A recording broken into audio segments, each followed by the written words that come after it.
voice. My voice is Ah, audible. yes, madam, it is Yes. audible. Yes. So good afternoon all. A warm welcome to 1 week AICT IST sponsored online induction program on millimeter wave frequencies.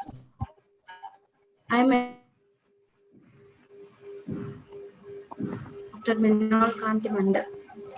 He obtained BTech and MTech degrees from the Institute of Radio Physics and Electronics, University of Calcutta in 2001-2003 respectively, and PhD degree from the Department of Electronics and Electrical Communication Engineering, Indian Institute of Technology, Kharagpur in 2008. From 2007 to 9, he worked as a research fellow in the Institute of Science, Technology and Research, Singapore. He also worked as a postdoctoral fellow in the University of Quebec in Montreal from 2009 to 2010 and in the Polytechnic School of Montreal from 10 to 12. He joined IIT Core as a faculty of Department of E&ECE in 2012, where he is presently serving as an associate professor. Dr. Mandal is a senior member of IEEE. He is in the editorial board of WILI, International Journal of RF and Microwave Computer Aided Engineering. He was in the board of organizing committee members of several Microwave Conference 2016. He obtained MHRD National Scholarships for Excellence in secondary and undergraduate examinations. He has authored or co-authored over 110 journal and conference papers, including 14 different IEEE journals in the domain of microwave and millimeter wave frequency. He has also filed 11 patents. His present research interest is co-design of active and passive components and their application in reconfigurable antennas, millimeter wave imaging systems, beamforming networks, Doppler radars, and 6-port receiver. With this brief introduction, I welcome Dr. Mrinal Kanti Mandal and I hand over the session to the Dr. Mrinal Kanti Mandal. Sir, welcome, sir. Please continue the session. Good afternoon, all. So thank you, madam, for your nice introduction. So let me share my slide first. Thank you, sir.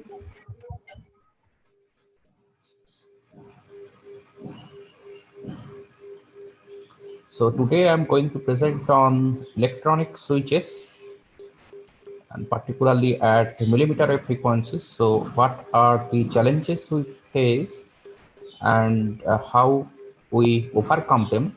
So mostly we are going to discuss about that. So roughly this is my presentation flow. So first I'll show where the electronic switches are required, mostly from different types of applications. And next, then how do we characterize an electronic switch? So we use, for example, scattering parameters to characterize filters or passive components.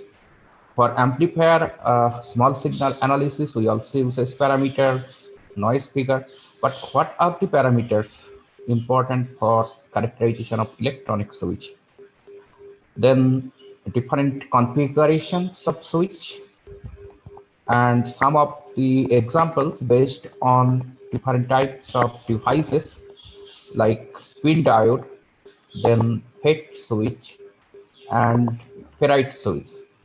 So mostly we'll concentrate on the pin switch since this is under millimeter wave technology. This is a special session. So we'll compare the characteristics of these three different categories and then we'll see actually pin diode is most suitable device at millimeter wave frequencies. So nowadays MEMS are also coming and at this frequency range, millimeter wave frequency range. So finally, I will give a short introduction to MEMS switches, how they work and how they are designed and implemented. So let's start with the applications. So the sorry, there's some issue.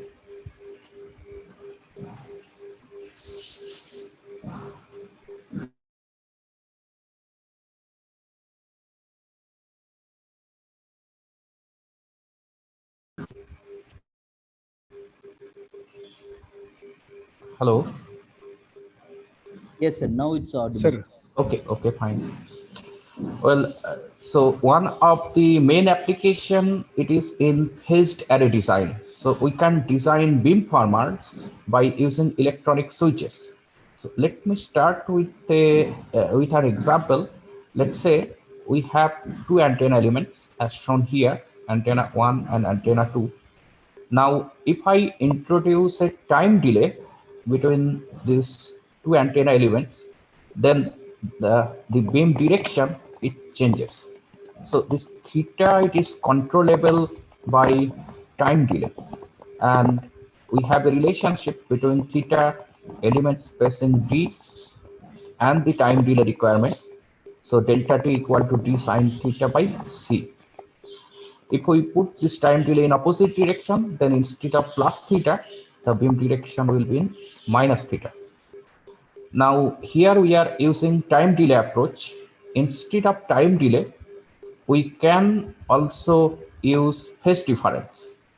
But for wideband design, we prefer time delay. Even though, okay, so we can give one example. So theta equal to omega t. Now, if we change frequency and if it is based on phase delay theta, then the problem is that then the beam direction, it becomes different. But if we use time delay approach, then even though if we change frequency of operation, beam direction does not change. So that is why for wideband phased arrays, this time delay approach is used. Now, how these time delay circuits are designed? Usually, it is really difficult to design a continuous delay line. What practically is done, we use a switched line technique as shown here, this bottom left figure. So this is a 4-bit phase shifter and it is implemented in PCB technology. We use now different sections of microstrip line length. Sorry, they have different electrical lengths at the center frequency. So now the input line, when by using a switch, it is connected to the first line, signal goes through this 120-degree and then comes back here, and we can connect the switches in a way so that the signal directly goes to the output. So then we have a phase shift of 120-degree. Similarly, we can change it to 0-degree or 30-degree or 60-degree, or there are different combinations like 150, 180, and so on. But the most important thing is that we need many switches here. And these are all electronic switches to design this delay line phase shifter. We also have one more delay line phase shifter right side. Here it is in parallel configuration. So all the lines in between the output and output line, input and output lines, they have different electrical lengths. Now, according to requirement, we can switch among them. So since the lengths are different, then they will give different values of time delays. Here, top right, we have a photograph of a 60 gigahertz SPDT switch. So this coaxial connector, this is the input line. It is not a SMA connector. SMA connector, it works till 18 gigahertz. It's a V connector. It has a different pitch and coaxial diameter. And the output lines, you can see one waveguide here, very narrow. It is at 60 gigahertz, and another one here. So waveguide, they are used with circular flange, and they can be screwed here with this side and this side. So biasing voltages are applied to direct the signal from the input to one of the waveguide section at a time. The biasing voltage pins not visible from this side, it is on the other side of the device. So depending on the applied voltage, then we can direct power from this input coaxial cable to either this waveguide on left or this waveguide on the right. It is an example of SPDT switch. Here are some more examples. So these two examples are designed by us And we also have a PCB lab and good measurement facility. So they are fabricated and measured here. So in the first example, it is a switched line time delay circuit, but we actually tried to do it in a different way. In the previous example, if you see here, we are using different lengths of line, and particularly at lower frequencies, it occupies large space. So we tried to do in a different way. Instead of long lines, we used open stubs. Now open stubs, they also provide some sort of loading effect, and when this load value changes, that introduces a time delay. So this is already published in IEEE Transaction on CAD Integrated Circuit and Systems in 2019. And if you look at the delay response for different switching configuration, so it is designed over 1 to 4 gigahertz. It's a wideband switch, time delay switch. Next example, this is also an extension of this work. It's a switchable time delay line using stepped impedance step. So for this example, we have a common section, this microstrip line, and with this, we have many thinner line here. Now at a time, only one of them is connected to this one by using a pin diode. So the small black colors, they are actually the SMT pin diodes. Now when one diode is on, then this stub is connected to this second thinner stub, and accordingly the input impedance of this branch changes. Now if I change this stub from first one to second one with a different thickness, then the input impedance becomes different, and that's how actually we can switch among different group delay values. Here the white components, these are SMT inductors used for biasing. So we are using DC voltage to control the switching state of pin diodes. So the second one is also published in IEEE Circuit and System 2 this year in June. So all the derivations, design equations, they are mentioned in those papers. Now, here are some more examples. So let us first discuss about TDMA system and full duplex system. So in a full duplex system, we can do communication in both ways at the same time. So we can receive the signal as well as we can transmit the signal at the same time simultaneously. Now for that type of design, so this is the first example. It is a full duplex system. So a single antenna, it is connected to the receiver side and to the transmitter side by using a circulator. So circulator, it is based on ferrite devices, and then it has its own advantage and also disadvantages. So one of the disadvantages that the isolation is really small between the receiver and the transmitter terminals. But using a circulator, then we can design a full duplex system. This is a second example of full duplex system. So here, instead of circulator, we are using two different filters. So the transmit frequency band and the receive frequency band, they are different. And we use bandpass filters to separate them. So the first bandpass filter for the transmitter, its design frequency is different than the receiver bandpass filter. And usually the filters are designed in a way so that they provide transmission zeros at the other band, undesired band. So, but only problem is that then the frequencies are different for transmission and reception. This type of system is popular in satellite link, uplink and downlink frequencies are different. Now for 5G also, this technique is becoming popular. Now this is the third technique where we use time domain multiplexing. Now, here also we are using one antenna, but between antenna and the receiving or transmitting side, we use one electronic switch.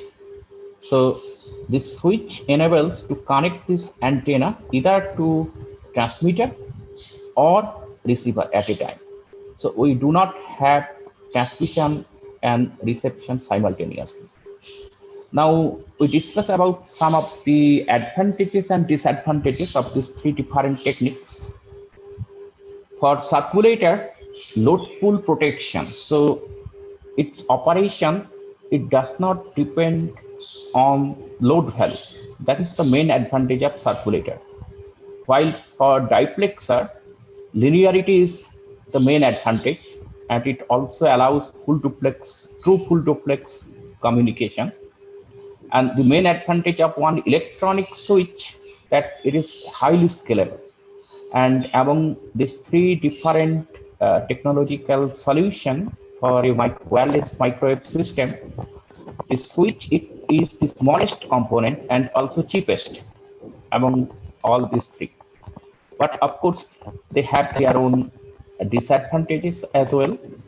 For example, for circulator, since it's a ferrite-based device and we need to use some sort of magnet, so it becomes bulky and heavy. For diplexer, if the bandwidth requirement is narrow, then design of narrowband filter itself, it's a challenging thing, particularly at millimeter wave frequencies. So in fact, at millimeter wave frequencies, if we need a very narrowband filter, the only option is rectangular waveguide technology. We cannot design that in PCB technology. So that is a problem for diplexer, but these two problems we don't have for the switch. But switch, it has its own problem. For example, linearity is an issue. So we'll discuss in details about the linearity. And also, we need some sort of control signal, either in the form of voltage signal or current signal to change the state of the switch. So next, then we concentrate on the electronic switches, and then in general, the advantages are its compact size, and the second one is highly scalable. So if we need the switch at 1 gigahertz, we can design even at 100 gigahertz also we can design it just by changing the device parameters. So it's highly scalable, frequency scalable. But it also has some disadvantages. As I said, biasing circuit. Now, when we operate one switch, we need to change the state of a device. It will work in on mode or off mode. So that we'll see for different device, how we control the states of that particular device. But at the end, we are dealing with two different signals. One is the control signal for electronic switch. Another one is the RF signal. So when the switch is on, then it will allow RF power to propagate through it from left to right. When the switch is off, then the RF power is stopped by the switch. It is reflected back from the switch end towards source. So since we are dealing with two different signals, so there should be sufficient isolation between them. So then it actually gives us another burden on the design. We have to take care of that point. Then linearity, it is an issue. So by linear device, we mean that the output signal waveform, it will be exact replica of the input waveform. But practically, when you go for high power application particularly, then there would be some sort of distortion. So distortion means there will be some other frequency components other than the fundamental frequency. So it is a problem for the switch, and for some switches, particularly like MEMS switches, we may have also oscillation, and it takes some time. We call it settling time for electronic switches. Well, even after that, because of these two main advantages, compact size and scalability, they are being widely used in different systems recently. and they are actually increasingly popular in application wise compared to the other two techniques. So some of the examples are MIMO system. So in fact, here one MIMO system is shown. We have for this simple example, we have two output channels and two input channels. So one of the output we can connect to one of the antennas. Similarly, one of the receiver also we can connect to one of the antennas. So here, one of the main component of this MIMO system then we see electronic switch. Then for TDMA system, phase shifter as we discussed, array antennas for particularly beamforming network, voltage controlled oscillator. In fact, for CMOS mixer, that is basically a switch, Gilbert cell mixer. So, sorry. So even mixing or frequency translation, it can be obtained by switching, time domain switching. But anyway, that is not our topic of presentation today. But for information, mixer can be also designed based on switches. Here is one more antenna example. It's a beamforming network, passive beamforming network called Butler matrix. So inside the Butler matrix, we have a combination of branch line couplers, crossovers, and power dividers. Now, what it does, so for beam tilting, we have seen that we need some progressive phase delay among the antenna elements. Now, the output ports of a Butler matrix, they are connected to the antenna elements. Now, input is connected to the RX source. But for this example, we have 8 input terminals, only one of them at a time connected to RX source. Now, let's say when we connect the topmost one, it will give some progressive phase delay. If RX source is connected to the second line, then the progressive phase shift will be different. So based on these different states, we have different beam positions. The order of Butler matrix is always 2 to the power n. So it will be 4 by 4, 8 by 8, or 16 by 16 like that. So for a 8 by 8 Butler matrix, then we have 8 fixed beam position. And we can use a switch at the input side to control the beam position. So these are some of the examples. There are many more. Now let us come to specification. Then what are the parameters we should use to characterize a switch? Now, depending on application requirement, we may require a small signal model or a large signal model. When we deal with small signal model, then we assume the switch is working as a linear device, like passive components. So as I said, the output waveform is an exact replica of the input waveform. So then we can characterize it by using simply S parameters, scattering parameters, since we have only one frequency component. Then the term which are related to scattering parameters, like what is the insertion loss when the switch is on? Then what is the reflection loss? So again, when the switch is on. And now when the switch is off, then isolation becomes important. Port 1 to port 2, what is the isolation? And of course, bandwidth is another requirement. And when we go for large signal case, then what is the power handling capability of a switch? So it is defined by 1 dB compression point, then distortion provided by the switch. Now again, the distortion requirement, it is actually application specific. So depending on application, that one system engineer, they will specify what is the maximum allowed distortion. So similarly, compression and intermodulation. So intermodulation, it occurs when instead of one carrier, if we have multiple carrier. So then we have many intermodulation products, and this is important particularly for wireless channels where multiple carriers are present. Some other issues like what is the actuation voltage we need to actually change the state of the switch or device. Then switching time.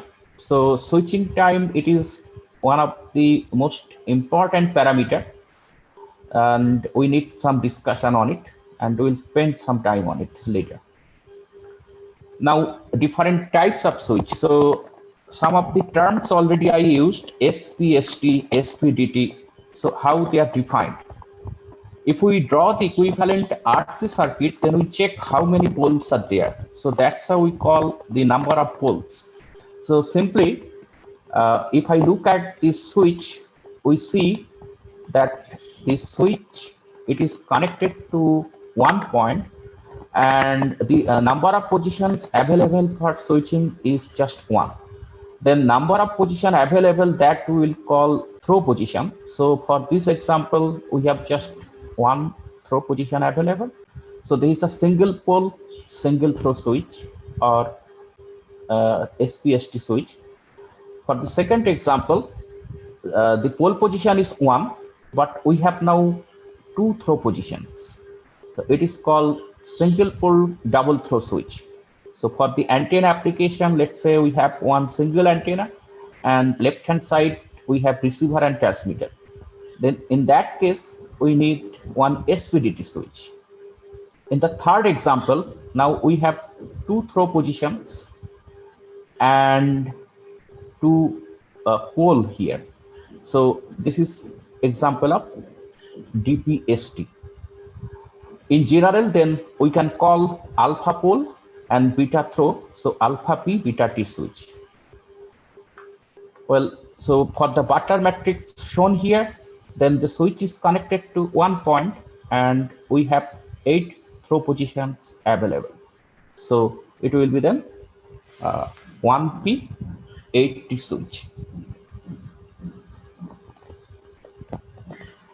Now let us start with a basic switch. So it can be a FET or a pin diode or anything else. So when the device is on, we represent it by a small value of resistance, and when the device is off, then we represent it by a small value of capacitance. So for easier understanding, I'm showing here by using a pin diode, but it also can be a FET device. Now, if I use this type of connection, we call it series connection.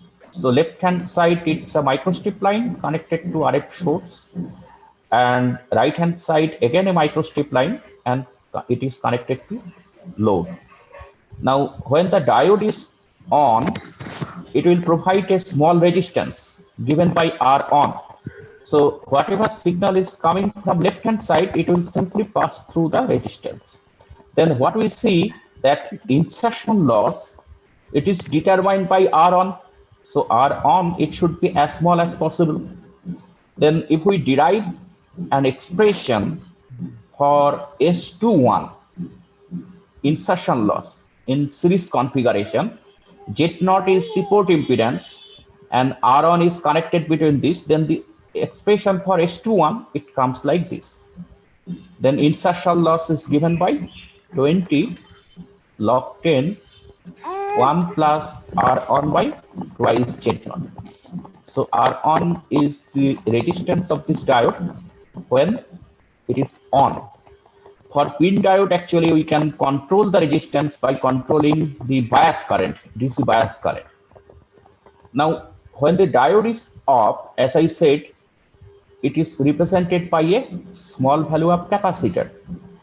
And here it is represented that by C off.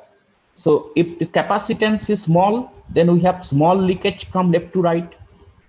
Then we can again obtain the expression for S21, but instead of R on, now we have C off. So if we find the expression, then it comes like this. But for this one, S21, we call it isolation. And what we see, when the diode is on, switch is on. When the diode is off, then the switch is off. So for isolation, the expression is given by this. Here, one numerical example. If R on, let's say 4 ohm and port impedance 50 ohm, then insertion loss for the switch is 0.34 dB. Now the same pin diode we can also use in shunt configuration as shown here. But now the switching condition will be opposite. When the diode is on, then it is represented by R on, a small resistance. So this point, microstrip line, it seems like it is grounded through a small value of resistance. Then whatever RF signal coming from input side, it will be reflected from here, and we have isolation. So here the case is completely opposite. When the diode is on, then switch is off. And when the diode is off, then the switch is on. Then accordingly, insertion loss and isolation loss expression will be different. So from this simple equivalent circuit, we can derive expression for S21, and the corresponding insertion loss in shunt configuration, it is given by this expression, and isolation in shunt configuration now determined by R on. So then obvious question comes, which configuration is better for pin diode or maybe for FET or other devices? A series configuration or shunt configuration? So practically what we prefer, that when the switch is on or switch is off, the difference in S21. So difference between insertion loss and isolation, that should be as high as possible. So if there is some issue with insertion loss, of course it is important, but if it slightly degrades, that we can recover by using one amplifier. But if difference between insertion loss and isolation decreases, that we cannot recover by using amplifier. So if we look at the practical pin diodes with their C off and R on, if I compare the values, then it is observed that pin diode in shunt configuration provides better result. So that's why mostly we use pin diode in shunt configuration. Well, so another important parameter, it is called figure of merit for a given switch. Now the settling time and other things depends on it. So how it is represented? It is represented by simply the time constant RC of the switch. So R we have to consider when the device is on, and C we have to consider when the device is off.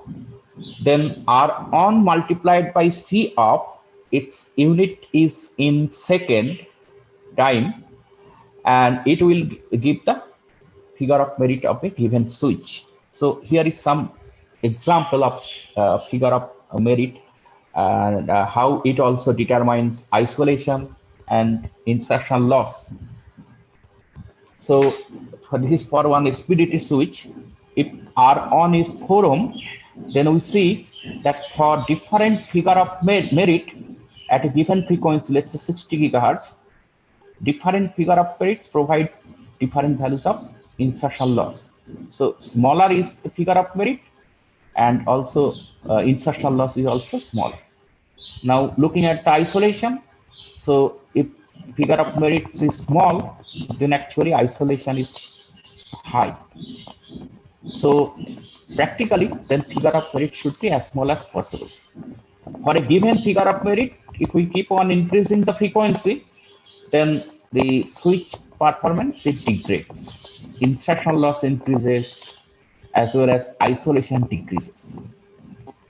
So figure of merit, it is not only related to the settling time, it is also related to the insertion loss of the switch in on state and isolation of the switch in off state. Now, next question then, how we can improve switching characteristics. So basically difference between the insertion loss and isolation, particularly at higher frequencies. At higher frequencies, what we see here, let's say near 100 gigahertz, that insertion loss is high, whereas isolation is low. So then when we go for millimeter wave design, so it becomes important how we can improve the difference between isolation and insertion loss. So one simple technique that we use, many of the SPST switches in cascade connection, but when we go for cascade connection, the length between two junction, it should be optimized. Otherwise, we can have a very bad impedance matching from the input side. So this length between two switches, it should be optimized. Another technique to improve that difference, it is by using a series shunt configuration. So what we do, we use one pin diode in series configuration and a second pin diode in shunt configuration. Then if I want the switch to be on, the pin diode in series configuration, it should be on and it will be represented by R on. And the pin diode in shunt configuration, it should be then off and will be represented by C off.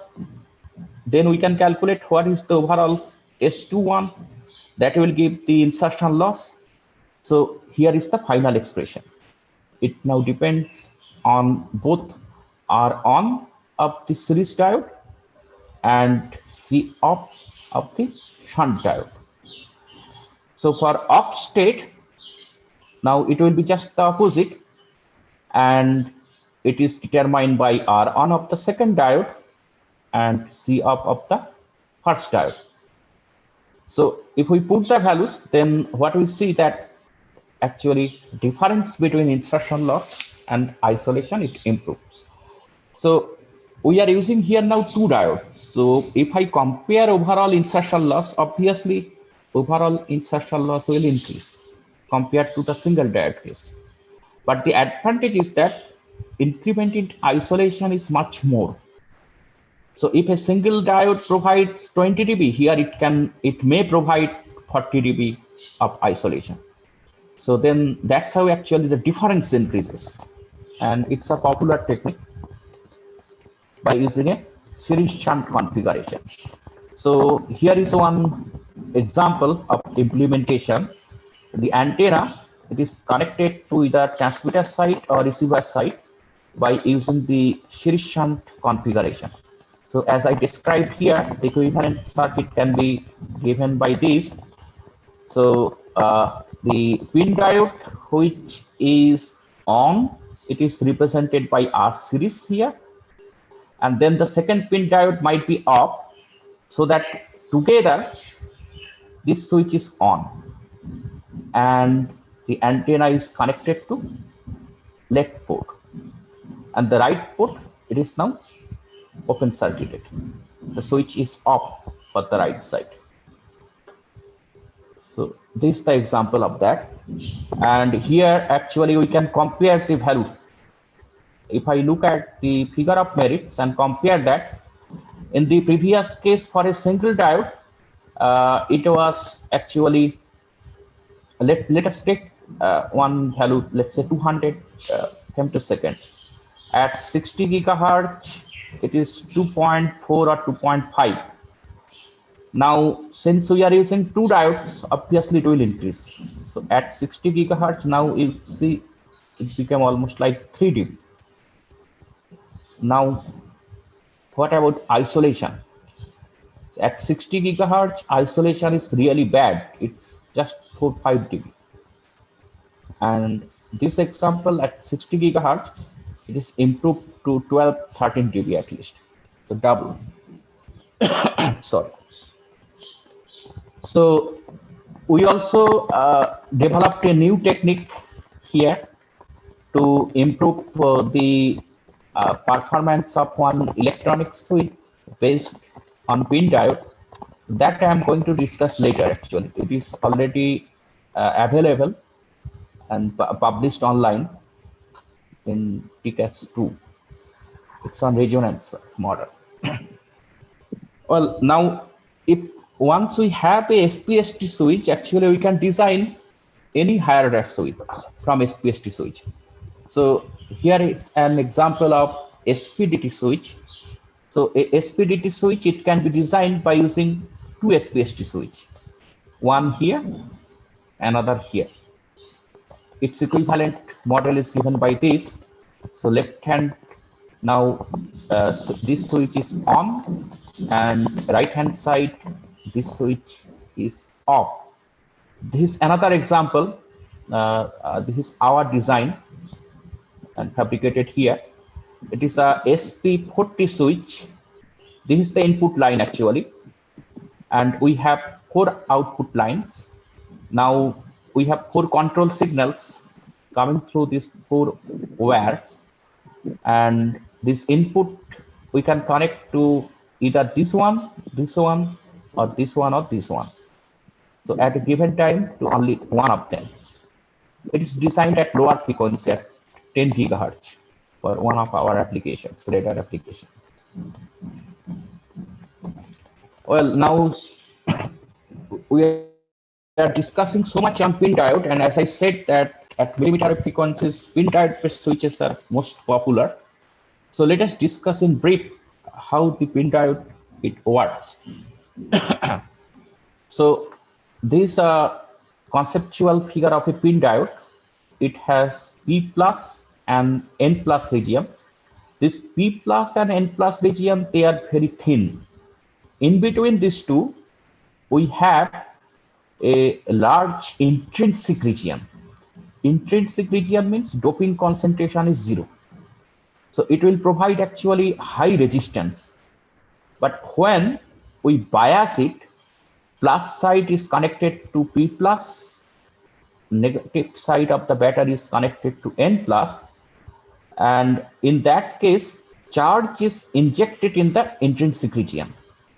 And since we don't have any doping here, then their lifetime, it is actually high. And because of this charge, available charges, which is injected from, let's say, N plus region, and its resistivity changes, it decreases. Now, as we change the biasing voltage, then the resistivity also changes. So resistivity is a function of bias current actually. In fact, a pin diode we can use as a variable resistor at microwave or millimeter wave frequencies. So here, simply the resistance will be controlled by the DC bias current. Now in off state, the depletion region, since it is P plus and it is intrinsic region, then mostly it will be in the intrinsic region. It will be very thick, almost it will cover the intrinsic region. Then what is the advantage? If I just compare with a PN junction diode, junction capacitance, it depends on the thickness of depletion region. If depletion region is thick, then the junction capacitance is small. So that's why for a conventional PN junction diode, when it is in forward bias junction, depletion region is thinner, junction capacitance is high. But for pin diode, what we see that depletion region is very thick, so its junction capacitance will be very small. So that is the main advantage of pin diode. C off, it is very small. If I draw VI characteristics in reverse bias condition, the saturation current component, it is much higher compared to a conventional PN diode. But we are not using it as a rectifier. We are using it as a switch. So in the on state, we want small r on, and in the off state, we want small c off. That is achievable by using a pin diode. So I, it stands for the intrinsic layer. So we can approximately calculate what is the value of R on and C off. Let's say the thickness of this intrinsic region, it is given by Ti, and mu n and mu p are the mobility of electrons and holes, then R on, it is Ti squared divided by mu n plus mu p into Q. Oh. So where Q is IPN into tau C. IPN is the DC bias current and tau C is the lifetime, carrier lifetime inside intrinsic region. And in off state, as I said, that it is determined by the thickness of depression region, and depression region, it mostly occupies this whole intrinsic space. Then C off, it is given by epsilon naught, epsilon I into A, area of the spin diode, divided by thickness of the intrinsic region. So depression region thickness is almost equal to Ti. Then we can calculate what is the figure of merit for this one, Rn into C of, so it comes like this. Then how we design the switch? Here is the example. We are now dealing with two different signals. One is the RF in, which is coming from left hand side. It is the millimeter wave signal. And the second one is the control signal. It's connected to some DC voltage source or some audio signal generator, depending on application. Now, these two sources might be isolated from each other. So that's why at the input side and at the output side, we are using two coupling capacitors, C. So these are used to block this low frequency or DC signal. It will be represented by a short circuit at millimeter wave frequency. So values typically less than 1 picofarad at millimeter wave frequencies. Now the diode, it is used in shunt configuration. Now when R on, when it is represented by R on, then the signal is grounded. And when it is represented by C off, then we have high isolation. The input impedance looking into diode arm, it should be as high as possible. So for the biasing, now we need a component which will allow this low frequency signal or DC signal to pass to change the state of the diode, but it should stop propagation of the RF signal. So the component then we use an inductor, which will provide high impedance, at least 1 kilo ohm or more than that for the millimeter wave signal, and almost zero, only represented by the internal resistance of the biasing choke for your DC connection. So we need some matching. Here a simple matching is shown by a open stub. Well, so then under zero or reverse bias condition, we have low capacitance and high resistance to RF signal, and under low forward bias current, but it's not very low. We need at least 10 to 20 milliampere of current through the diode. So for one diode, it's not a problem. But in a beamforming network, when we use many of them, it becomes an issue. So DC power consumption is a problem actually for pin diode. Well, otherwise, the DC resistance is small, and figure of merit, when we'll compare later with FET or other devices, we'll see that it is much better compared to them. Another advantage is the switching speed, as I said, because it depends also on R on and C off. So switching speed is very high. It can be in megahertz. So when particularly, let's say we want to apply a modulation, on-off type modulation. So millimeter wave is fed from the left-hand side, and right-hand side, we want a digitally modulated signal like on-off keying. So for that, then we have to switch on and off. Then the modulating frequency, it becomes important. Data rate depends on that. So for a pin diode, it can be in megahertz range. So this is a low frequency SPST switch using pin diode, X band. Well, that design of bias T, here I discussed about the inductor. But the problem, particularly if we go for millimeter wave design, then we face a problem. Inductor, capacitor, resistor, all the SMT components, they are not ideal. They always have some parasitic component.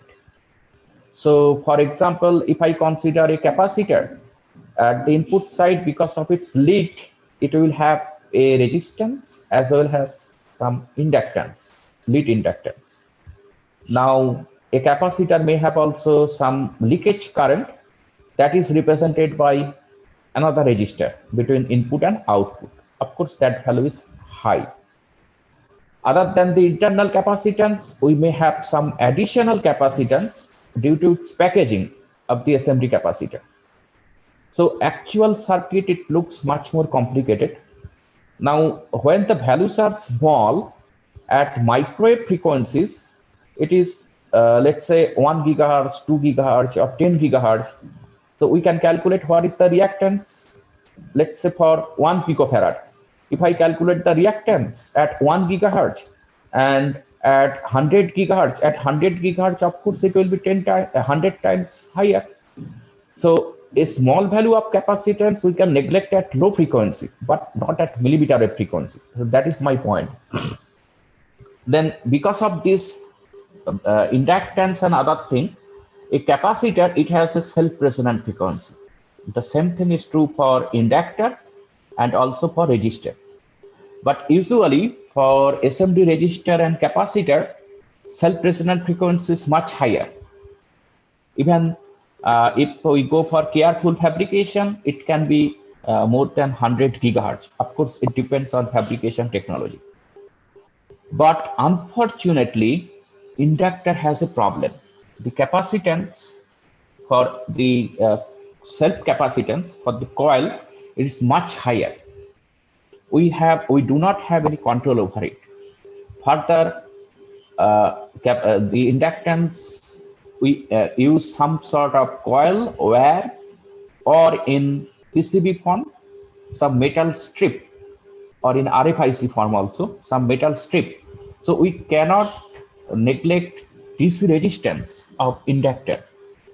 So then the conclusion is that for an inductor at millimeter wave frequency, Q value will be very small, just 4, 5 sometimes, below 10.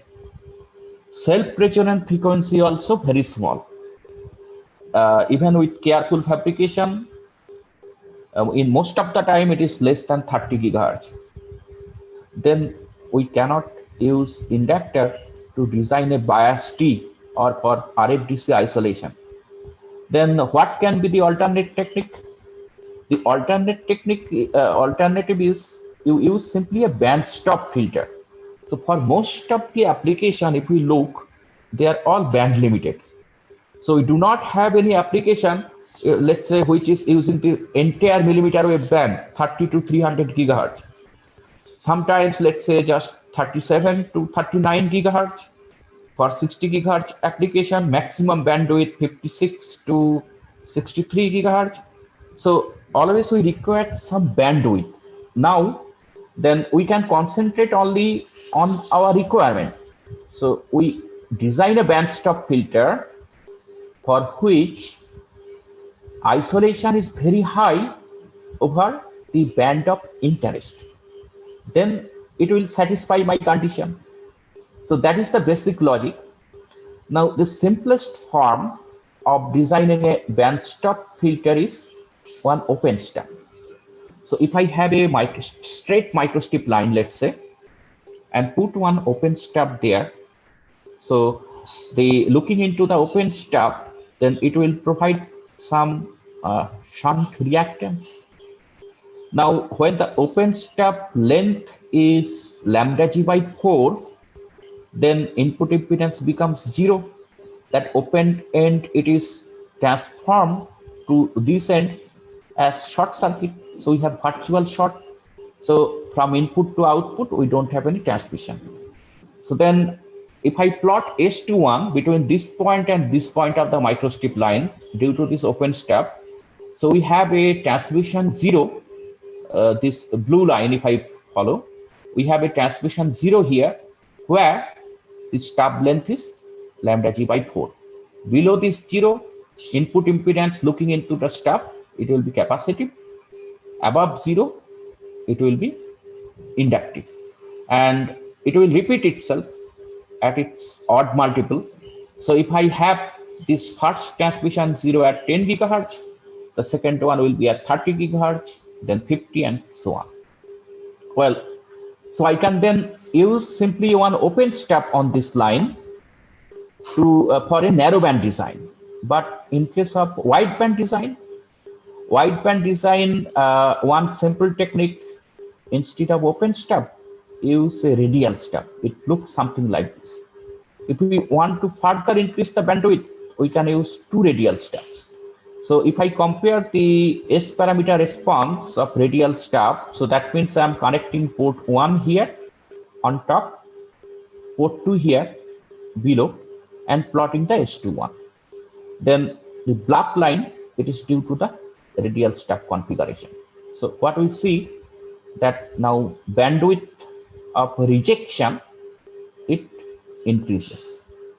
So practically system engineer will specify some value. We need at least 30 dB of isolation or 40 dB of isolation. It depends on application.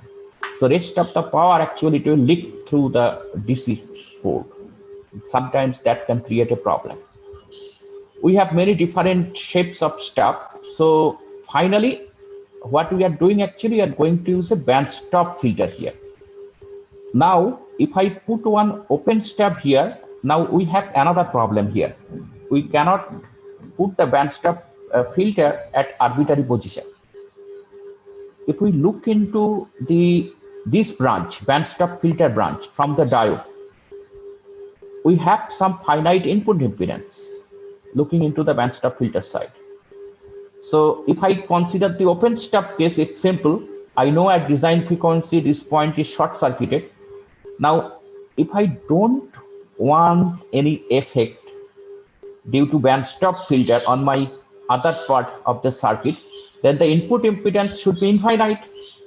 Looking into the band stop filter arm right here, Z in, it should be infinite. If it is infinite, then we don't have any effect of this section of bias T on my design. So for the open stub, then if I put a open stub like this one, then this short circuit plane, I have to transform to open circuit plane. Then the connecting length, it should be again lambda g by 4. So I can use one open stub at lambda g by 4 distance from this point to this point. Well, so the separation actually from band stop filter to the pin diode junction, it is also important. Otherwise, it will provide some loading effect. Then again, we need input impedance matching, output impedance matching, and other things.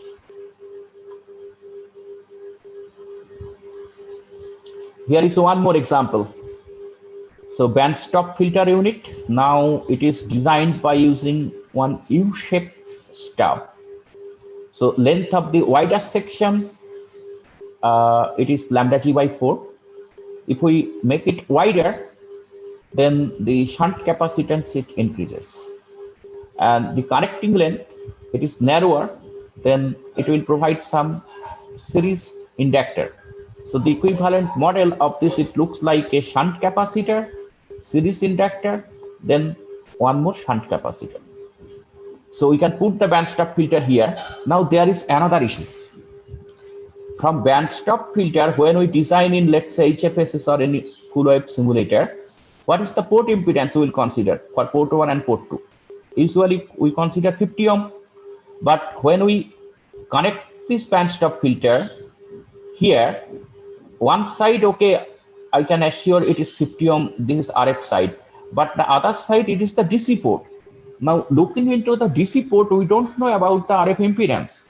You consider practically what we are doing. We are using a wire to connect the DC voltage. Now, if I even change the wire diameter, even the soldering position, or if I bend the wire, input impedance will change. So then the conclusion is that we do not know what is the input impedance of the DC port at RF frequency. Then what we do, it has two advantages. We use one additional capacitor in SMD form.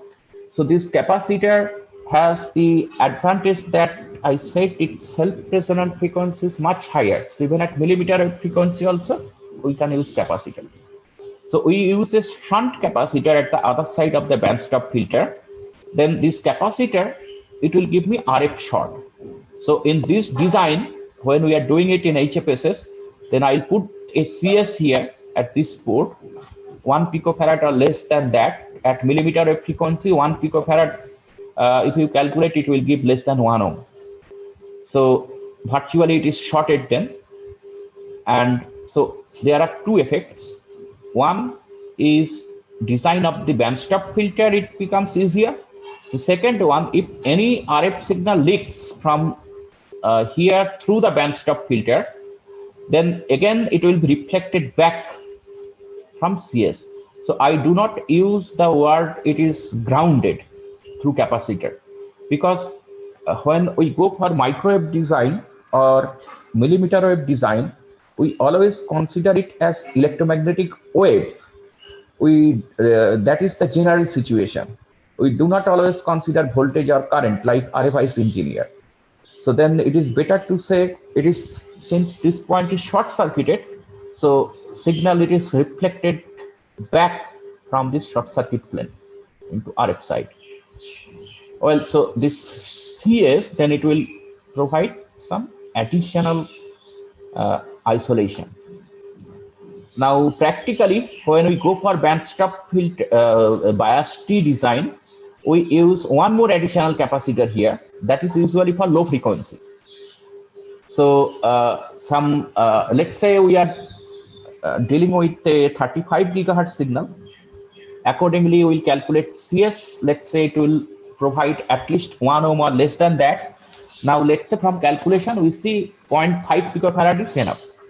So CS, I'll put some available value close to 0.5 picofarad. Now, in addition to that, we'll be using one more capacitor. So sometimes what happens that we may have some low frequency signal coming through the DC bias port.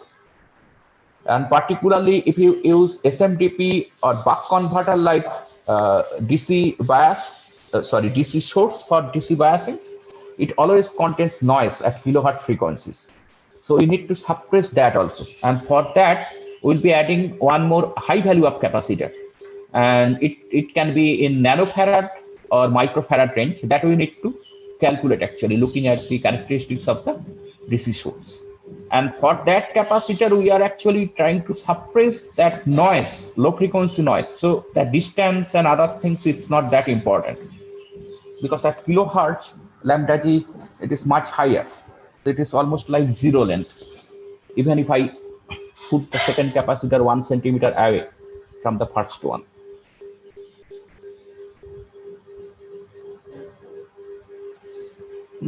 Here are some examples of SMD capacitors, inductor, resistor, and their equivalent circuit we use at millimeter wave frequencies. As I said, for example, the SMD capacitor, this LS, we cannot now neglect. Even if it is less than 1 nanohenry. So for 1 gigahertz design, 2.4 gigahertz design, we will neglect this value. But for millimeter wave design, we cannot neglect it. Now it will give finite reactance. So pin diode switch performance comparison. Pin diode can be designed in different technologies, in silicon, in group 3, group 5 technologies. So in general, we see that group 3, group 5 technology that provides better performance because mobility is higher. And in fact, if I consider indium phosphide compared to, let's say, gallium arsenide, it would provide much better result. So these are the results for different available pin diodes from different manufacturers based on different technologies. So R on for indium phosphide from two technologies, it is 1.3 and 2.5, but for silicon in general it is much higher. Similarly, C op actually it is higher again for indium phosphide, lower for silicon. So overall figure of merit, if I compare, then actually indium phosphide is the winner.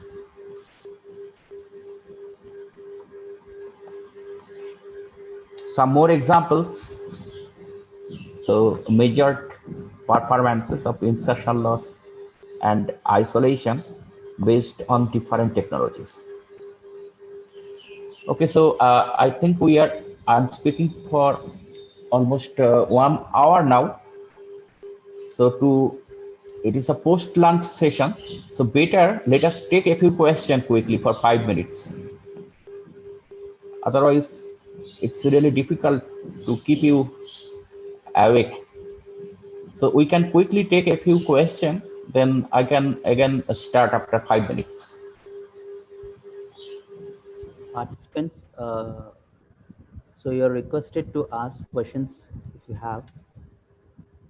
So feel free to ask questions. You can put it in the chat box or you can unmute yourself and ask the questions directly. Yeah, so we do not have many participants, so I think you can also switch on your microphone and ask directly.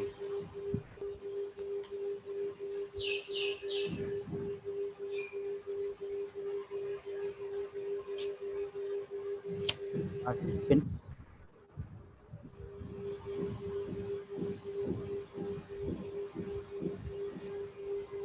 Okay, there is one question I see. This is not related to switch, it is related to the phased array. Yes, sir. So advantage of time delay approach over phase delay approach. So as I said, actually I have a different slide set for the phased array antennas. So as I said, that time delay approach will give you wideband design. Let's say you are going to design a phased array at 30 gigahertz, but your signal frequency, it varies over 29 to 31 gigahertz. So you have 2 gigahertz of bandwidth. Now, if I use phase shifter with electrical length and design at 30 gigahertz, now if I change the frequency to 29 gigahertz, then the requirement will be different. But after implementation, we cannot change the phase shifter. Then the problem will be, let's say, want to point to beam at theta equal to 25 degree. So instead of that, it will point at some other frequency, 24 degree or 26 degree. So it becomes a problem. Now, when we use a modulation, particularly wideband modulation scheme, then you are actually changing the frequency over a bandwidth. Then we have a spreading over space. But if I use time delay approach, we do not have that problem. So if I design at 30 gigahertz, the same design, it will point in same direction at 29 and also at 31. So that's why we prefer time delay approach for phased arrays.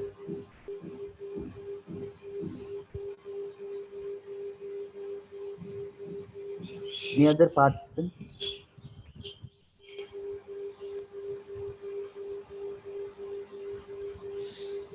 It seems no questions from the participants, sir.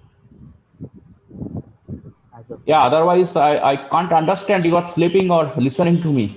yes, So yes. it's a post-lunch session, so it's a problem to keep you awake.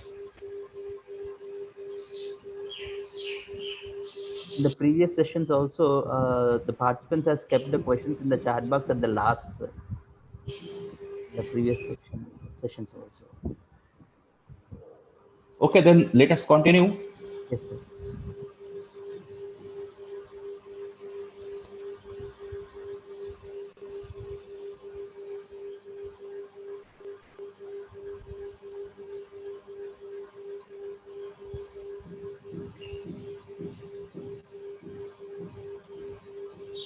Okay, so next is FET-based switches.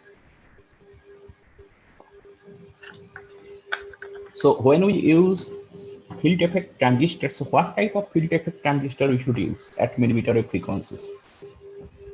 We need higher mobility. So always we use N-FET for in silicon technology, not P-FET. Further, for MOS device, we have a oxide layer, as you can see this one. So it will provide some finite CGS and CGT. And that creates a problem. Actually, for MOSFET, mostly the high frequency performance is limited by these capacitances, input capacitances. So then we have some alternatives.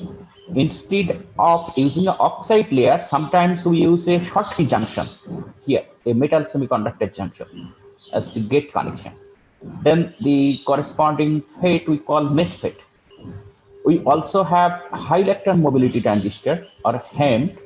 So that design is completely different, where in the channel through which actually electron propagates, it moves. So there we do not put any scatterer, any doping. Doping is done in another layer. So that is the HEMT. So in general, then for a FET, we use two regions, cutoff regions and the triode region or linear region for switching. So in the linear region, it will give some finite R on, and in off case, it will give some finite capacitance. Then the equivalent model in simple form, it is very much similar to the twin diode. So when the FET is on, channel is on, it is represented by R on, and when the FET is off, then it is represented by the C off. Then the FET current, drain current, sorry, IDS, under the condition VDS less than VGS minus VTH, it is given by this expression. So it depends on the W by L ratio of the transistor and as well as C of the capacitance of the dielectric layer. These are two important parameters for a MOSFET device, which determines the IDS. So in fact, for different frequency application, we can scale W by L according to our requirement. So this is an advantage for the FET device, that W by L can be easily scaled. So that is why in RFIC form, this MOSFET is popular, particularly below 30 gigahertz at microwave frequency range.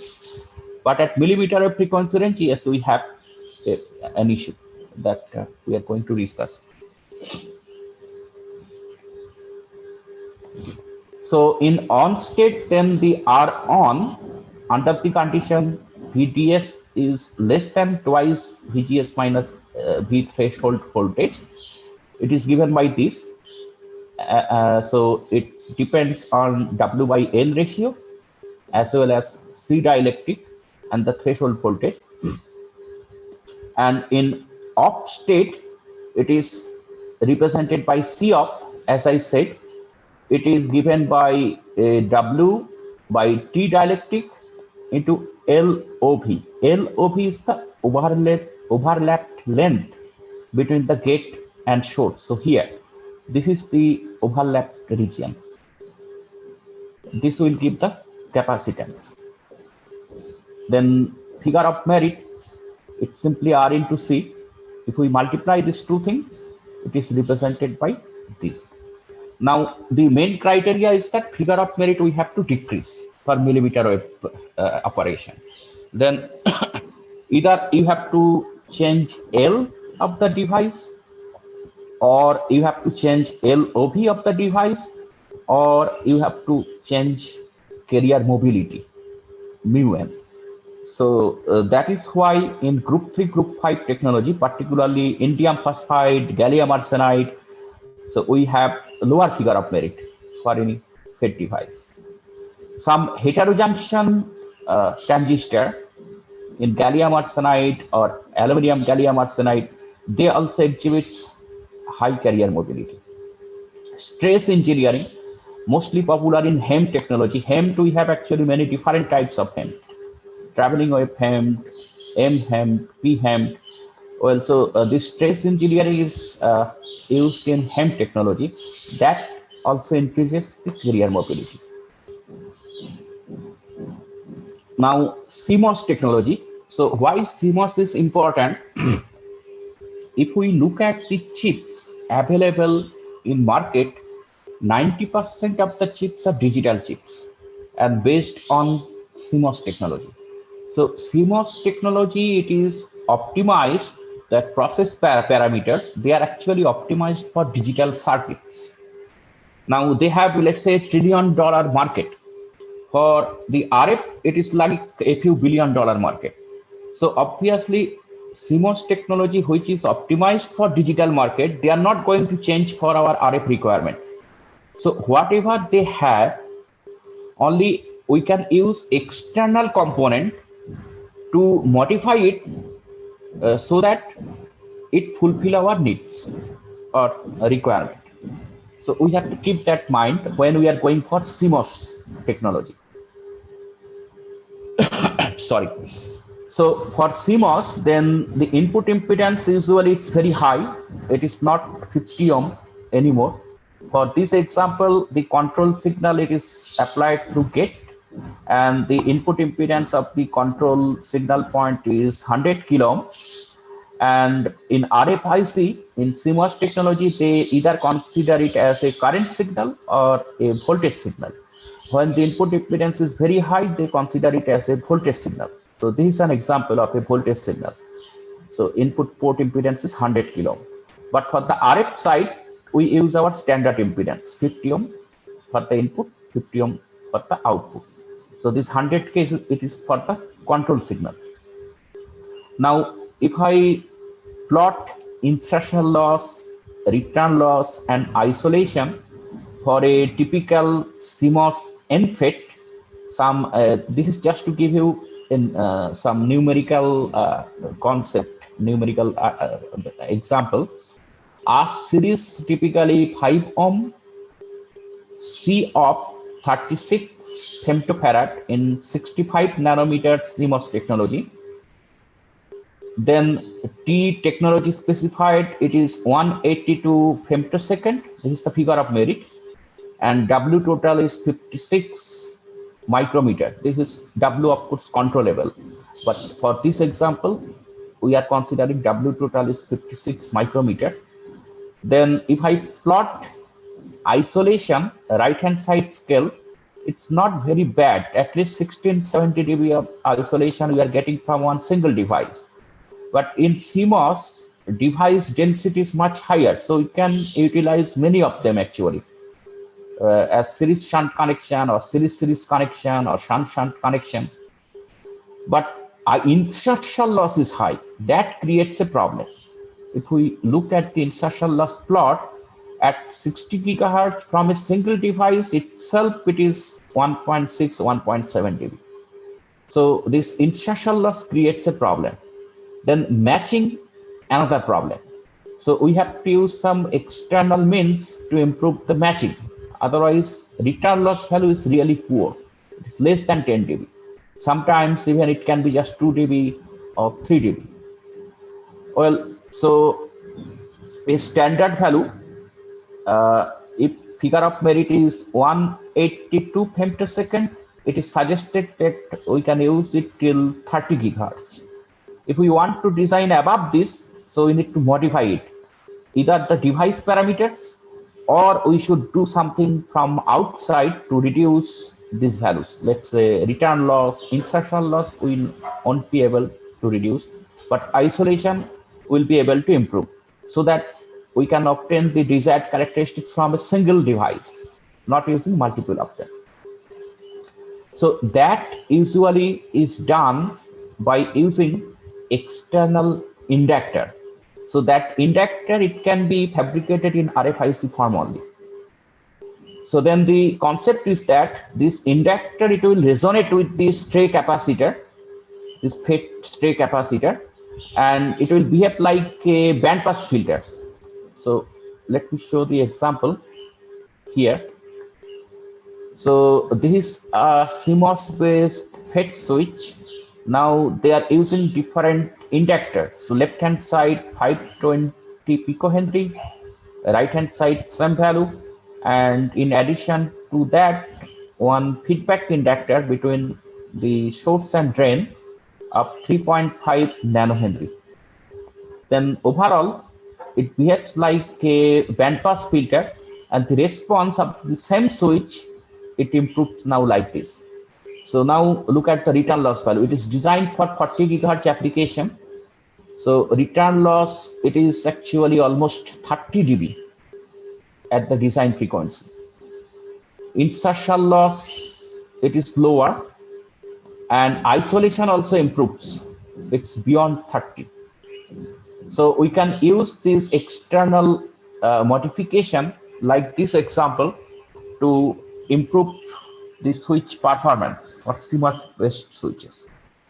But linearity is an issue for CMOS switch. We cannot go for high power application.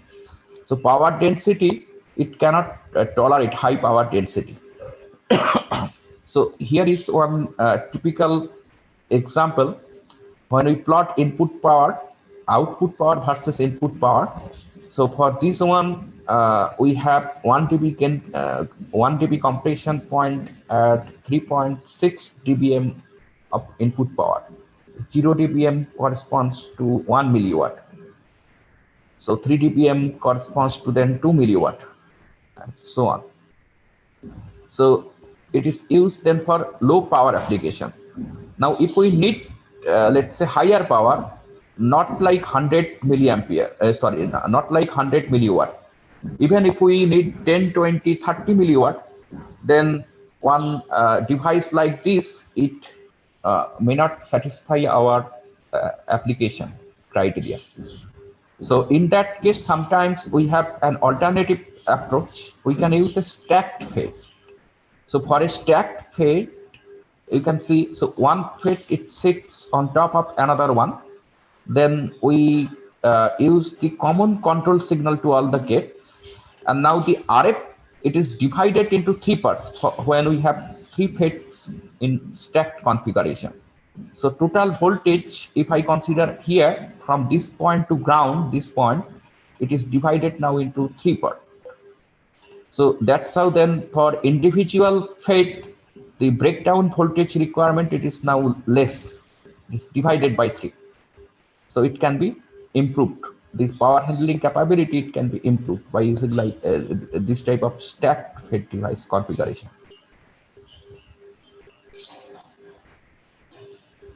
Here is one more example of SPDT switch based on CMOS. Now this is designed at 60 gigahertz for 60 gigahertz application. So figure of merit we see, it is not very high, 130, 140 like that, femtosecond. But the return loss, isolation, and insertion loss, they have been improved by using external inductors. There is a second example.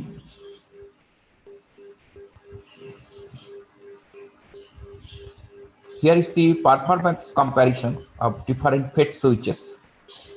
So mostly collected from different papers, and they are using different technologies. So first 3 references, so all of them, first of all, they are based on HEMT technology. So I'm sorry, this one is, it is HEMT technology. I forgot to mention it. It's not CMOS, it is HEMT technology at 60 gigahertz.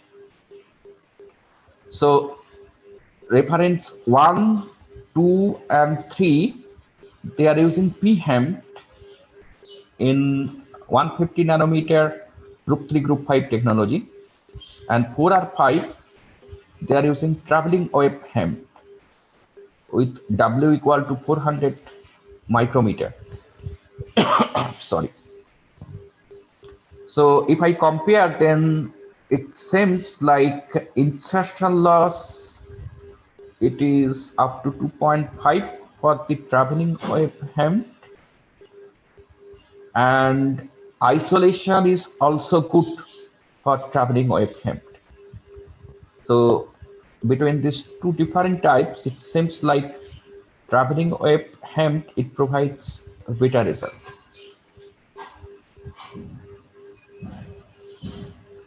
Well, here now comparison among different technologies. CMOS technology, HEMT technology, which uses group 3, group 5 materials, and PIN diode in group 3, group 5 technology. So these are the comparison of three different commercially available switches. The first one is designed for 77 GHz automobile radar application. So what we see, they can provide a insertion loss of 2.7 dB. But if I compare with the PIN diode case at 94 GHz, it's 1.8. Isolation is also better for PIN diode, even though operating frequency is much more, 94 GHz. Similarly, figure of merit, that is the lowest for PIN diode. So as I said, so this is the reason why PIN diode is so popular at millimeter wave frequencies, particularly at higher millimeter wave frequencies. So in fact, above 110 GHz, mostly PIN diodes are popular.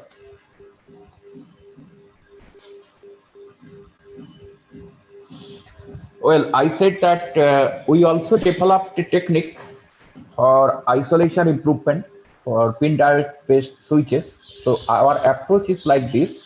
A PIN diode, it is represented by its simple equivalent circuit. So in on state, it is represented by a series resistor, which was previously shown by R on, in addition to one inductance, which is due to the leads.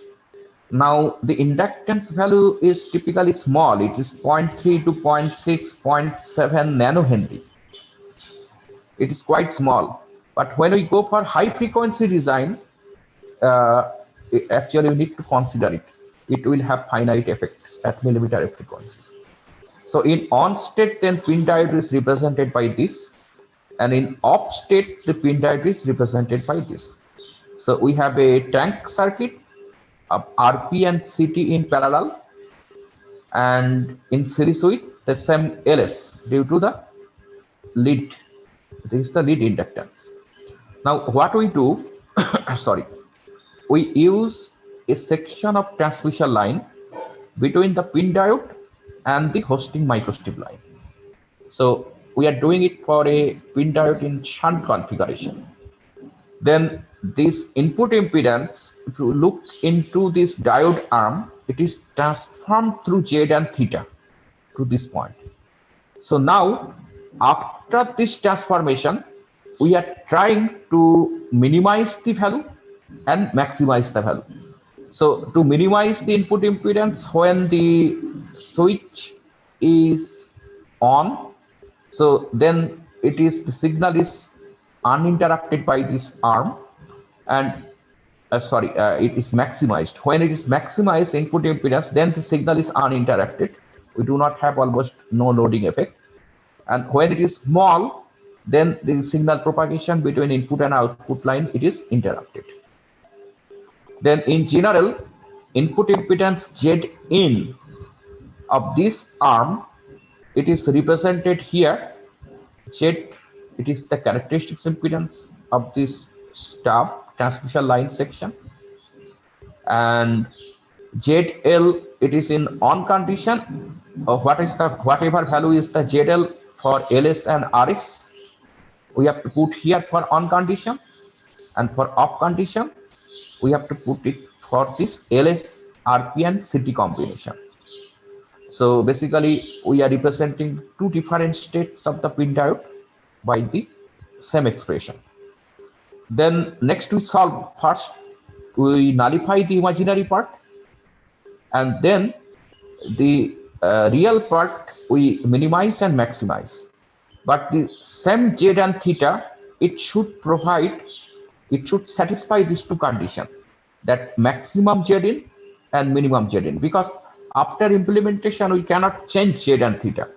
Then what we do, we plot this Z in versus Z and theta and take the crossing point of these two curves. So then that crossing point will satisfy both of these two conditions, minimum Z in condition and maximum Z in condition when the PIN diode is on and off. So that's how we solve for Z in and find a relationship here. So detailed derivation is given in this paper, and that's how I'm just showing one example. Let's say this first one, we used a chip diode to show actually the advantage of our design approach. The diode, it is from NXP, and manufacturer specified frequency, highest frequency of operation is 6 gigahertz. And we are trying to use it at 10.5 gigahertz, even though manufacturer specified at till 6 gigahertz. So 10 gigahertz, first of all, equivalent model is not given by the manufacturer. We obtained it from measurement in our lab. And now, let's say we are trying to use that pin diode in shunt configuration like conventional switch to design a SPST switch. Then what we see, isolation, if I look at isolation at 10.5, it is nothing. It is 0 actually. Then insertion loss, in fact, it is increasing more than isolation. So I'm considering diodes on and off state, two conditions. So it seems that it is impossible to design a switch at 10.5 gigahertz using that particular pin diode. Of course, manufacturer specified to use it till 6 gigahertz. Now we apply our technique. So we have the LSRS and RPCT values from measurement. So we put those values in equations and find a solution for Z and theta. And then we fabricate that. Here it is shown. This is designed at 10.5 gigahertz. So you can identify actually the biasing circuit. It's a radial stub and the DC connection, and the pin diode is sitting here. The Z and theta value is very small. So the size of the diode, you can compare with the dimension of a SMA connector here. It's really small. When we measure it, you see from the previous figure, it seems like it is impossible to use that diode to design a SPST switch at 10.5 gigahertz. But here, isolation now improved to 23 dB for the same diode, single diode, just using this Z and theta. And insertion loss, measured insertion loss is represented by this dashed line. It is 1 dB. It's quite tolerable. Now, for some application, 23 dB isolation may not be enough. So we use then two diodes in cascade, and obviously their separation we need to optimize now.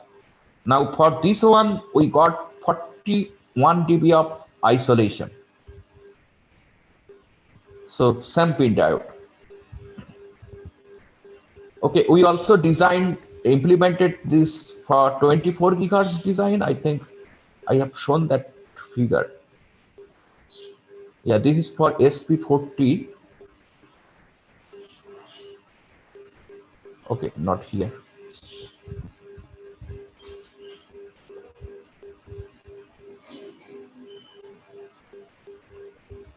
Okay, that I did not include. So here for this example, actually we are showing at 10.5. We have another example which is shown in this paper. That is for 24 gigahertz design.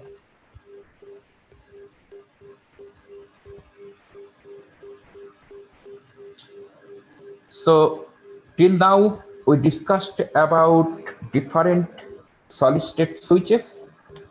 Then what are the challenges when particularly go for millimeter wave frequency design? So the first one, it is due to power handling capability. Now power handling capability of a device, it depends on the band gap of semiconductor material, EG, which we are using, saturation velocity, Vs, in that material, and inversely proportional with square with the frequency. So this term is very important. So we see then if some switch let's say for some switch, power handling capability is 100 milliwatt at 10 gigahertz. Now, if I increase the frequency 2 times to 20 gigahertz, then power handling capability reduces to 1 by 4 to 25 milliwatt. So if I further increase, it further decreases. So because of this f squared term, so that is why if I go up in frequency scale, particularly at higher millimeter wave frequency range, then this power handling capability, it becomes an issue, important issue. Next, for pin diode, implementation area is a problem. High DC bias current is a problem. So we discussed that we need at least 10 to 20 milliampere of current for a single device. Now for applications where we use multiple of them, like a beamforming network or or a delay line, switched delay line technique. So then if I use 10 diodes, then I need 10 multiplied by 10 milliampere, at least 100 milliampere. And the voltage drop across diode, it is typically 0.6 to 0.7 volt. So it consumes very high DC power. So we cannot use this type of pin diode then for our mobile phone application, because that battery won't be enough to provide sufficient bias power. Then for FET, voltage, another issue. Sorry.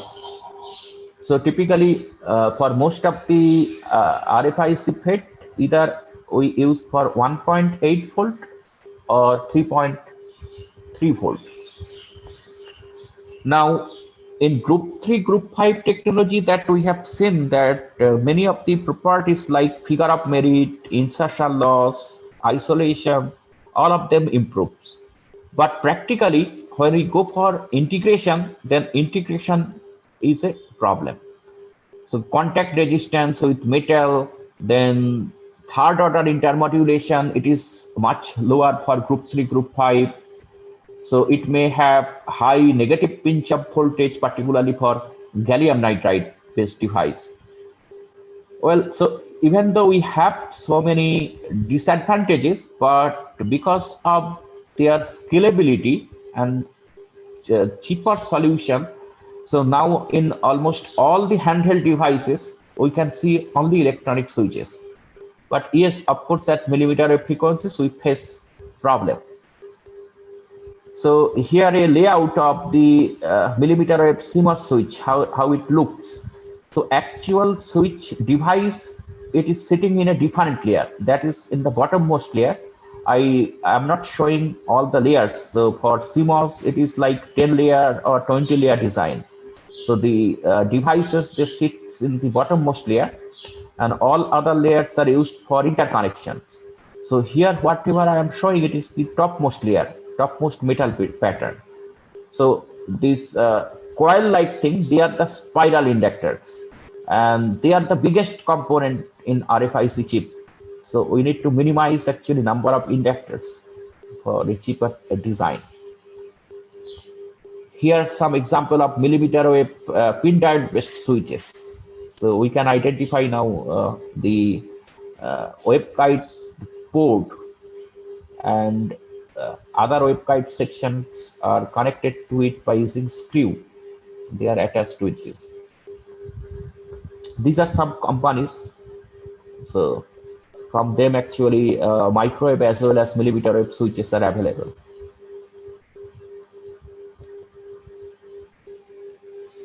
Next, ferrite switch. So if I go technology wise, so ferrite switch actually it came first. Ferrite switch, as the name suggests, uses some sort of ferrite material. So we know how we design isolator. So it uses the same principle. So to control the electromagnetic signal path, we use an external magnet.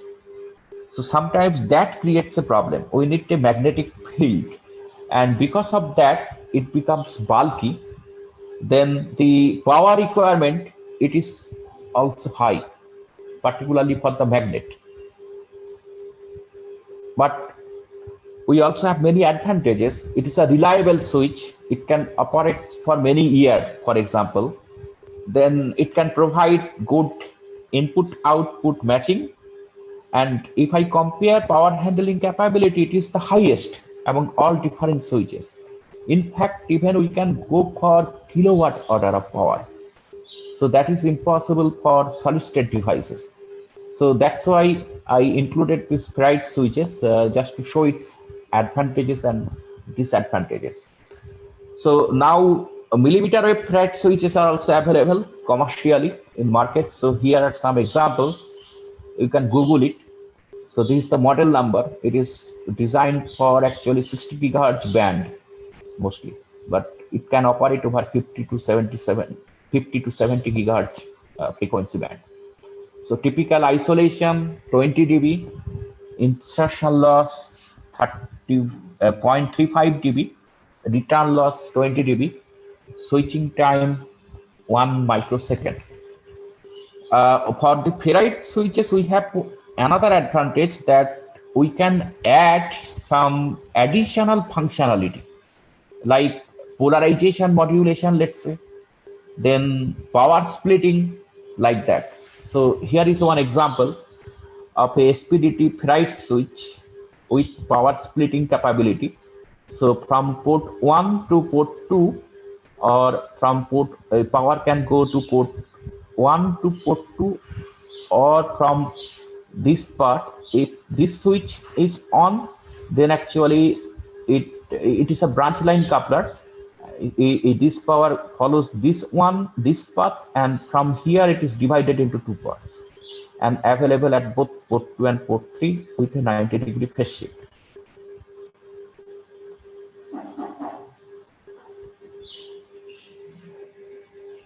Okay, so we do not have enough time. It will be just an introduction to MEMS switches, because previously MEMS switches only being used at microwave frequencies, but nowadays several MEMS switches are available even at millimeter wave frequencies. So again, they have their own advantages and disadvantages. So let us first quickly go through the mechanism, how it works. So as the name suggests, it will use some sort of mechanical system, and the control will be electrical control. So we'll be applying either usually high voltage to control the switching state. So here, for example, it's a cantilever type MEMS switch. So we have a metal bar and a metal post here. So when we do not apply any voltage between these 2 points, then actually we have a separation. So this separation is modeled by a capacitor. Now let's say we are applying a voltage, DC voltage between these 2 points. So if I apply some DC voltage, we have some electrostatic force working between these 2 plates. If I keep on increasing the voltage after the threshold value, then it will plunge on this base and the switch will be closed. So then we can model it by a finite value of resistance. So we have different categories of MEMS switches according to different definition. We can classify according to actuation method. Is it electrostatic, electrothermal, or using some magnetic field, or using piezoelectric effect, or axis of deflection, like it is a lateral deflection or vertical deflection. Then by circuit configuration, are we going to use in series connection or in shunt connection? Then clamping configuration. So here 2 examples are shown. So cantilever type, then fixed beam type, contact interface. What is the type of contact interface, like that. So here are some example of different flexors. So this first one is called the thin flexor, second one crab leg flexor, third one double flexor. Well, so these ends are connected to these posts. So then let's say this is the RF main switch. Then even for this one also, we can consider this cantilever type 1 or plumb beam type 2. So for the mechanical model, we represent that mechanical force by a spring. So when no electric voltage is applied between these two plates, then only force working due to the mechanical force. It is represented by Fm. And as if it is hanging by a spring, then mechanical force Fm, it is given by K into delta Z. K is the spring constant. It's, of course, its value depends on what is the material we are using, then what is the width, thickness, length of the beam, many factors. And delta Z is the displacement. Now, when we apply some voltage difference between these two, then these two plates, it works like a capacitor. Then energy stored in the capacitor, it is represented by EE. It is half CV square. Now C, it is a function of Z because this distance is changing. So Cz, it is represented by the epsilon naught, epsilon r into A. A is the area of the plate, and Z is the separation. This is in the simplest form. So depending on the configuration and types, actually it will change. Now for air, epsilon r equal to 1. If we use some material, then we have some finite epsilon r. Then because of this applied DC voltage, electrostatic force between these two electrodes, it is given by F equal to del del Z of EE. So if I do that, it depends on the area, applied voltage, as well as separation between the plates. Then at a given time, when both the voltage and this mechanical force is present, then F total, Fe plus Fm, but their direction is opposite. So if I represent this one by positive, K delta Z, it will be represented by negative side. Now one interesting thing, hysteresis effect.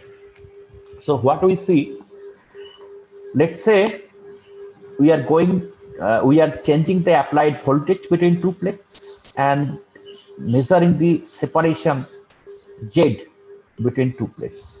So we start from 0 voltage. So it is the steady state configuration. So for this particular switch, separation is approximately 3 micrometer. Now we keep on increasing the voltage. Then Z is decreasing. It is still decreasing. When it reaches this value, approximately, let's say 22 or 23 volt. So at that point, it suddenly plunges on the bottom plate. So it is called the pull-in voltage, VPI, pull-in voltage. So if then the input voltage is more than VPI, that switch is closed. We will be representing it by a equivalent resistance. Now, when we are going to off, then we have to decrease the voltage. So from 23, now we are decreasing the voltage. But what we see, if we cross this voltage value to, let's say, 20 volt or 15 volt, still the switch is closed.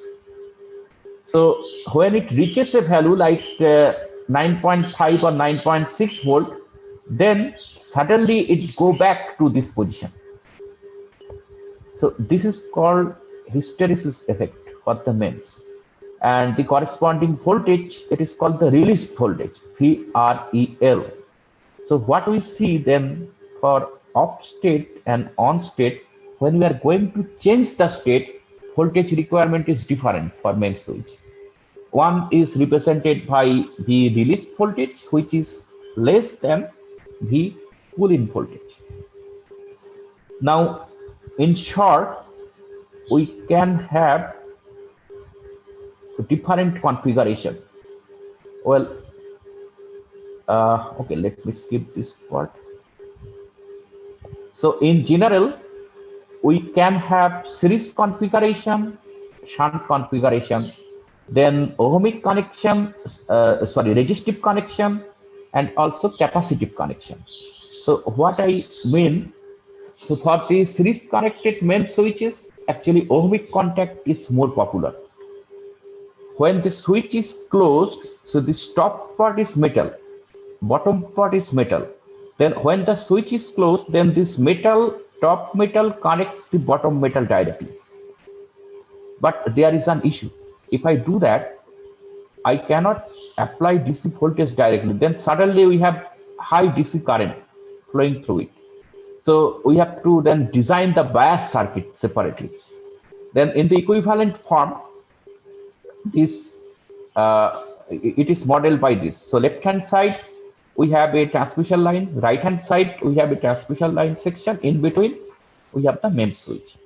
So MEMS switch is represented by, we are using a metal, thin metal strip. So it will have some self-inductance, LS. In addition to that, when the switch is up, we have a gap, then it is represented by a finite capacitance, let's say CCA. In addition to that, we have parasitic capacitance given by C. When this junction is closed, this contact is closed, then instead of the gap capacitance, we have some resistance. Then this CCA will replace by RC. Once we have the value, then we can calculate what is the S11, S21 for these two different situations. So this is ohmic contact series configuration.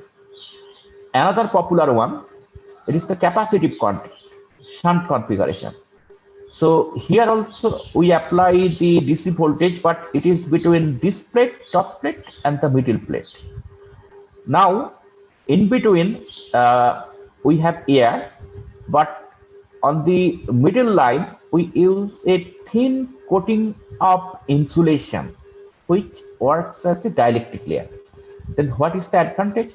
When it comes down, it touches the dielectric material. So we never have the direct DC connection between top and bottom. So we do not need external biasing arrangement. That is the advantage. But here, then we have another problem. We are changing between only two different capacitances. One, when this top switch, it sits on this dielectric. When the switch is on, then C value will be very high, and this C, it should provide ideally short circuit for my RF. And when it is off, then we have air in between, and C is much smaller compared to the previous case. So then this switch is represented by two different C values. So C up and C down. So expressions are given by these. And then the switching performance, it is given by, determined by the capacitance ratio, CD by CU. Well, so another advantage of this, that we can directly integrate this switch on a CPW line. Then left hand side, as shown here for this top view, left and rightmost side is the ground plane of the CPW, and middle line is the signal line. So this type of MEMS switch we can directly implement on a CPW line. Okay, so better let us stop here. So here are some numerical examples of MEMS switches available for millimeter wave applications from different companies. So only thing is that we see that control voltage is quite high compared to solid state switches. Sometimes it is as high as 100 volt, minimum value 30 volt. Then isolation not bad, 14, 25 at 40 gigahertz, 30 at 35 gigahertz. Return loss is also good. Insertion loss is also good, 0.2, 0.3. But if I compare actually figure of merit, it is almost comparable to solid state switches. So usually the capacitive switches, they are much popular at higher frequencies by using two different states of capacitance. Yeah, here comparison among different technologies, RF MEMS, pin diode switches and FET switches. So control voltage is highest for RF MEMS. Current, it can be 0. So this is actually the main advantage of MEMS switch. Power DC power dissipation, ideally it can be 0 for MEMS switch. So this is the main advantage of MEMS switch over other switch, particularly when we use this capacitor switch. Otherwise, we have issues with other parameters. Okay, so let's stop here. So thank you for your attention. If you have any question, so please switch on your microphone and you can ask.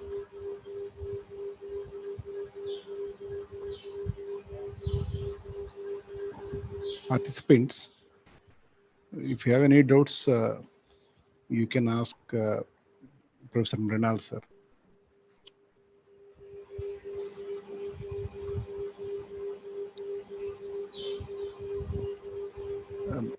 Mrinal, sir, Yes. what is the advantage of time delay approach when compared with the phase delay approach, particularly in high frequencies? Okay, let me share my slide better.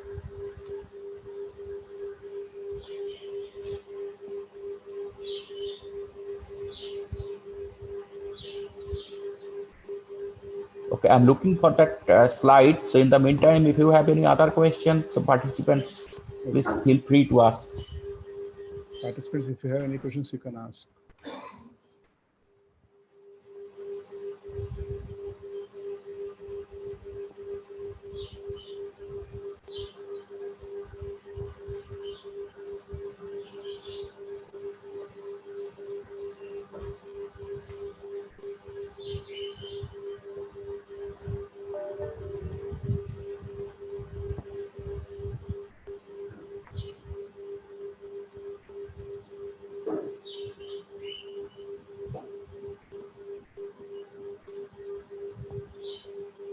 Yeah, I think now you can see my slide.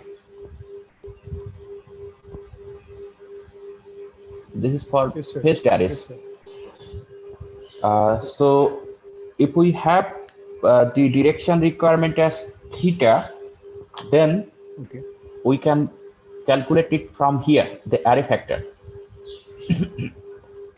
So using the phase shift approach, the array factor is defined by this. It's a function of theta by lambda. And for the time delay approach, now what we see inside the bracket, we don't have that lambda part. It is just a function of theta. Theta is the beam direction. Yes, sir. So then if Yes, I use the phase delay approach, actually, let's say we calculate the phase requirement at 10 gigahertz for 30-degree beam angle. So we have some values. If we implement that, after implementation, we cannot change that. So now if I change the frequency to 9 gigahertz, beam points to some other direction. At 11 gigahertz, it points to to another direction. So in practice, when we use modulated signal, then we have some bandwidth. Now, if I use this phase delay approach, then it will spread over space. So from this 9 gigahertz to 11 gigahertz signal, so it will spread. We have beam spreading effect. But for time delay, we are using the same antenna element. So it is designed at 10 gigahertz. Now I'm changing the frequency to 9 and 11. We do not have any change in theta. So it's a wideband design. So we do not have that beam spreading effect here. Okay, it is the so beam steering becomes independent of frequency. Yes, yes. Independent of frequency change. Yes, sir. Yes, sir. I got it, sir. Thank you. Participant, any further questions, queries? Rishi, sir, are there any questions placed in the chat box? It seems there is no question. No, sir. No, sir. No chat box I can also see. Okay. Okay, sir. Okay. Okay, we will close the session here, sir. Sir, thank you very much, sir, for sharing your experience. And particularly, this particular session is very interesting because all the solid state devices, all the topics related to solid state devices, how they affect the antenna design at high frequency. That is what we have seen now.